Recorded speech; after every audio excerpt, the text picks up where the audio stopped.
It's April the 29th, and the weather is perfect to start the tow of the massive North Brae jacket away from Ardisia and out to the Brae field.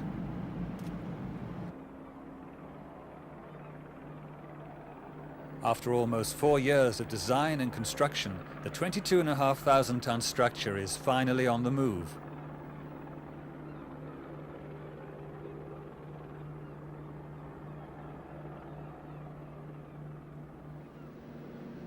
"40 hours later, the jacket has arrived and is now ready for launch.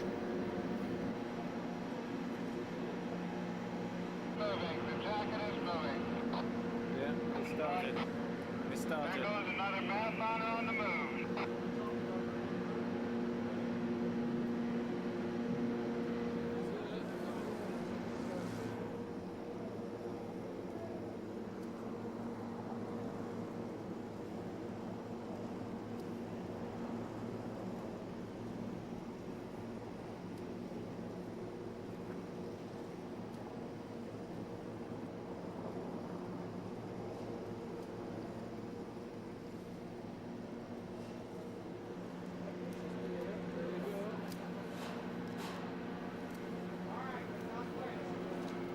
Its precipitous dive to the seabed is arrested only by its own buoyancy and that of the temporary flotation tanks, which provide an additional 11,000 tons of upthrust during the launch and the upending that is to follow.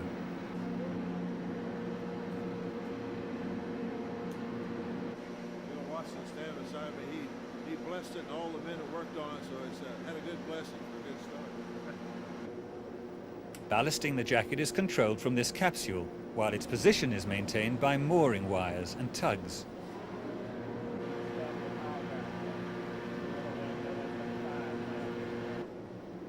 The upending continues for several hours. When it's firmly set on the seabed, the first task will be to remove the temporary saddle tanks.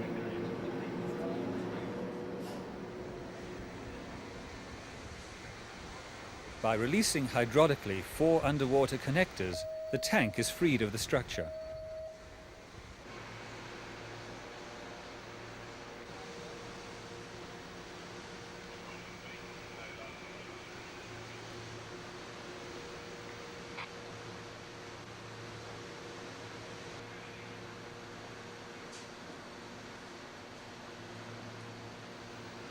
The vessel carrying out all this work is the Hermod, one of the semi-submersible crane vessels owned and operated by Hirama.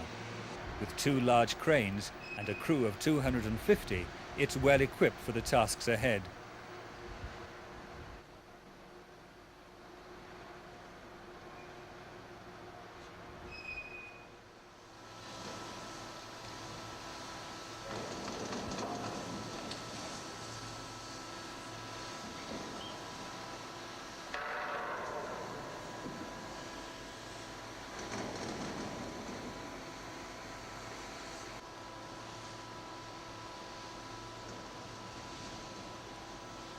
Seven days after launch, the task of securing the jacket gets underway with 32 piles like this.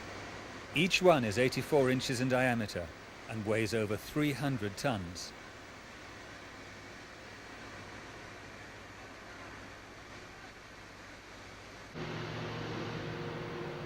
Each pile is stabbed and lowered through a series of guides like these at the top of the jacket.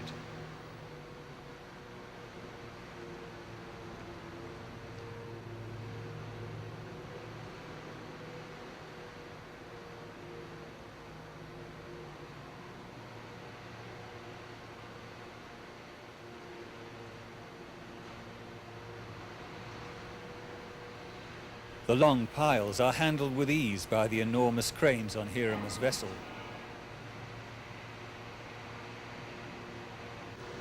Despite the jacket being almost 50 meters wide, all 32 piles can be stabbed from one position of the vessel.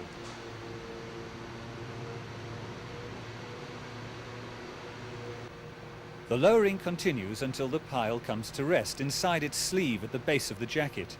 The handling tool is then removed.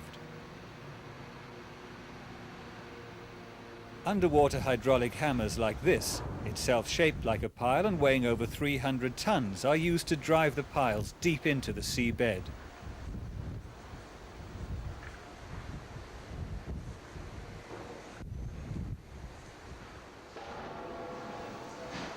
and sometimes it needs a good old steam hammer.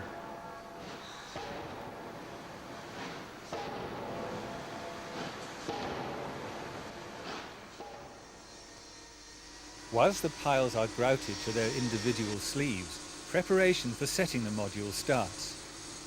First, the infill legs of the module support frame, the MSF, are set in place with 4 separate lifts identical to this.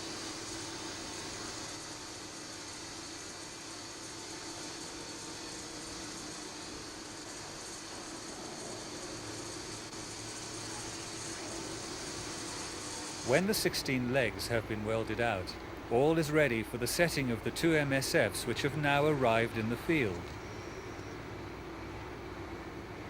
Lifting the first of the 3,200-ton modules proceeds smoothly as the SFCV rapidly deballasts to gain height to lift the module clear of the cargo barge.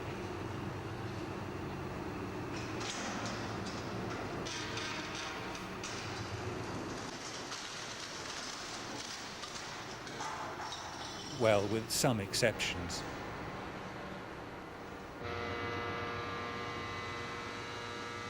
The length of the MSF, some 93 meters overall, dictates that the vessel's 2 cranes are used. With the lift complete, the slings from both cranes are laid back down onto the roof of the module.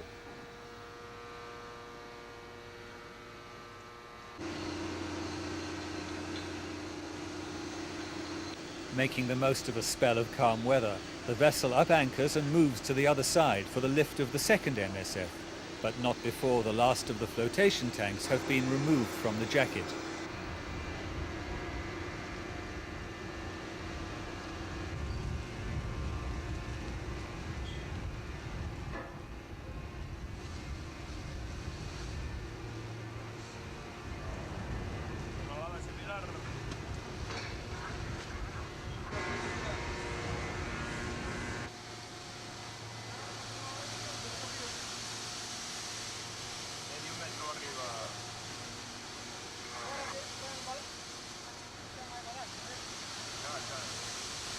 Se ve.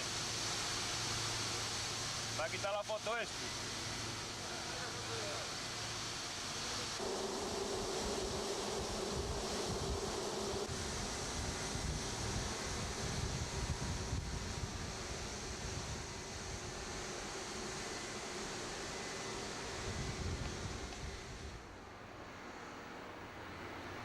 With the tanks out of the way, the lift of the east side MSF soon follows, again with a dual crane lift.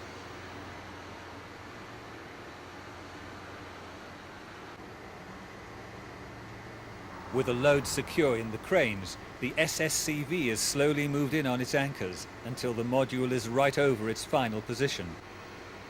It is then lowered, the legs finding their final guidance from stabbing cones.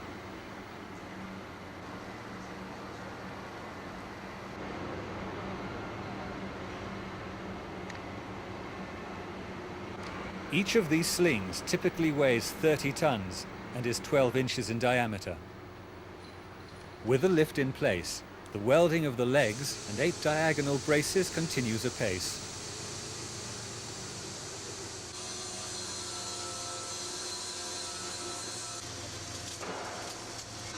Access to these workstations is not always easy, as this inspector found out.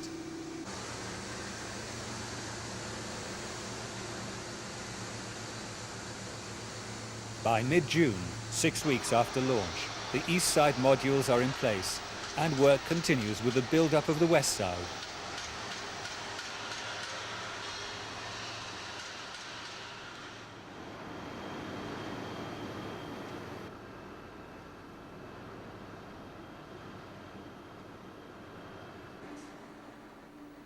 Here, the lower accommodation module is being installed.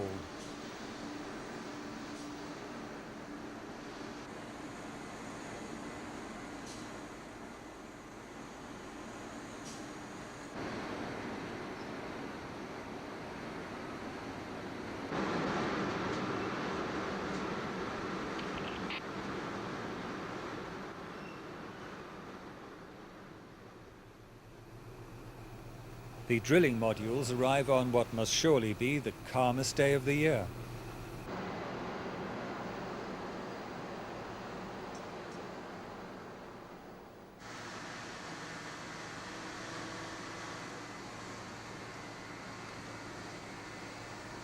The lift of this module calls for precision work as the pedestal crane is lifted past the SSCV's boom. And with a little persuasion from the bumpers, is installed. The generator module arrives. Weighing in at 2,400 tons, this is the heaviest module to be lifted with a conventional 4-point lift.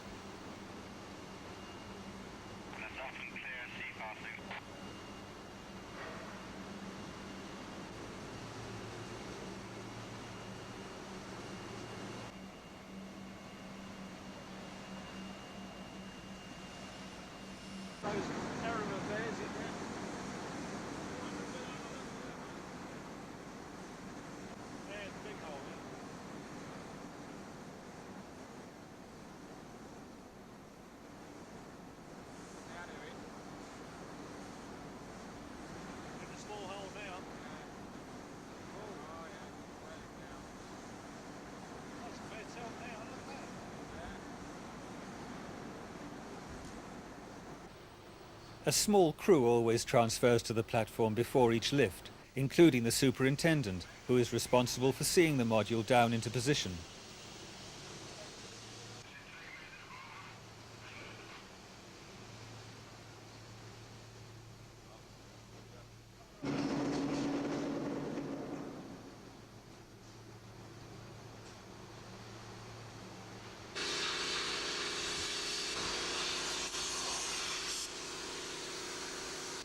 Out of the 32 modules, perhaps the most novel lift is that of the drilling derrick. At 180 tons, it's not because of its weight, but the fact that it's installed in one piece. First, it has to be rotated from its horizontal transportation position.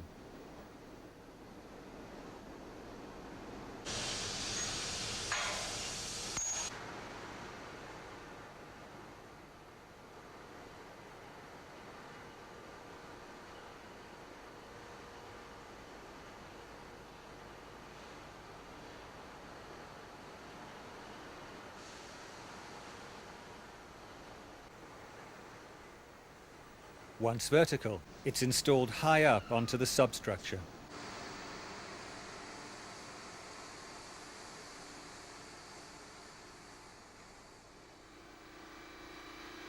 With this lift over, the platform is well and truly topped out. All modules are in place and the platform is complete. On June the 27th, the vessel moves away and re-anchors at the north face. All that remains is to set the flare structures.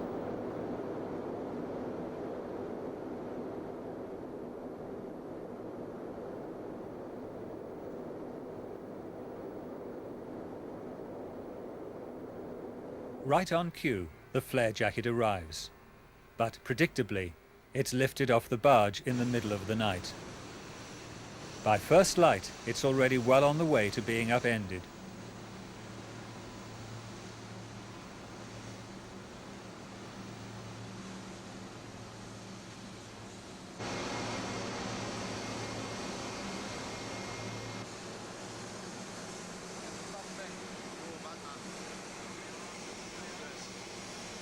This, the lower sling, will shortly be released remotely, allowing the second crane to place the jacket.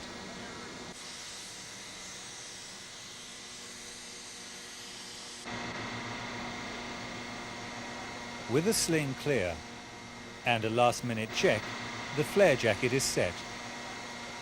The bridge and flare tower soon follow and complete the final picture. 61 days after Hirama's arrival, the task is finished, and the Hermod makes way for the hookup accommodation vessel. But that's another story.